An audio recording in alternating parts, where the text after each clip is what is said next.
Hi, I'm State Senator Joe Markley of Southington, standing outside the Senate chamber, as a matter of fact, on Tuesday evening. Tomorrow is the end of the session for the year.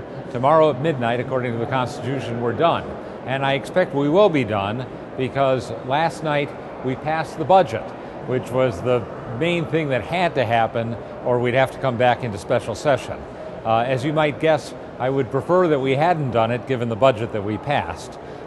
It's a budget, probably as poor a document as I've seen in my time up here, and one based more or less on what the governor presented to us back in February. I had hopes that it would be modified considerably because I honestly believed that you couldn't make it much worse. But what we got was intact in many ways, including a cut to the hospitals of over $500 million at a time when I know many of them are struggling to get by, a substantial cut to our reimbursement of nonprofits providing social services, which we are doing in an attempt to save the state money, and I don't see how we can cut back on the nonprofits and expect them to do the job for us, and an amazing amount of fiscal chicanery, including taking a great deal, billions of dollars of spending out from under the budget cap, I might say the so-called budget cap, so that the spending could increase. Because in fact, despite the cuts imposed in this budget, in the areas I think we can least afford to cut, the budget still increased in many areas. And perhaps more to my concern, the borrowing increased. We now have a new soft cap on borrowing of $1.8 billion a year. $1.8 billion a year of additional borrowing, kind of whether we need it or not, when we already have the highest per capita debt in the country. But the budget passed here in the Senate on a close vote, 19-17. 3 Democrats voted against it. But I kind of felt that probably as many Democrats were going to vote against it as could vote against it without actually preventing it from passing. So the budget is history and will go on to the governor. I offered an amendment to put the cap back on the gas cap that Len Suzio fought so hard to impose last year. That won't happen. That means that come July 1st, you'll see gas prices jump up again by 4 or 5 cents a gallon. I also put an amendment on to fully fund our share of the retired teachers' health fund. You know, this is an agreement we made with teachers many years ago to fund this. We're going to have to put the money in there sooner or later. The governor X'd that line out.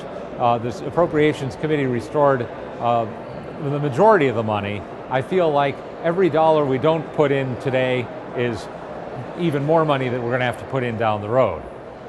The second bill that we voted on yesterday that was a major production was a new election finance bill. And if the budget was bad, I think the election finance bill was worse.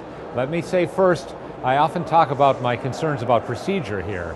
There was an election finance bill which had a public hearing, came out of the Government Administration and Elections Committee. This isn't that bill.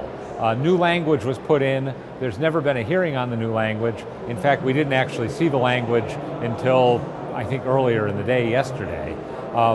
One of the main thing this bill does is it removes all the limits on what a state party can spend in a state legislative race. Currently, they're limited to $10,000.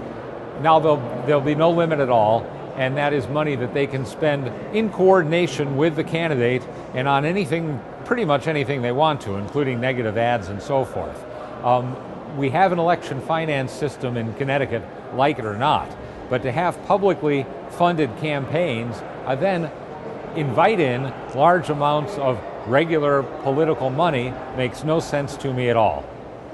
Anyways, I won't dwell on that too much longer. The last thing that we passed yesterday, really only 3 bills, all of them of significance, was what's called a fix for the gun bill, which we passed a couple of months ago. I was the only vote against it in the Senate. I would say for 2 reasons. One is, again, procedurally, we rushed through the gun bill. I said at the time we passed it we would be back fixing it. The sponsors of the bill said, no, we got it right. Sure enough, last night we had a bill to fix it.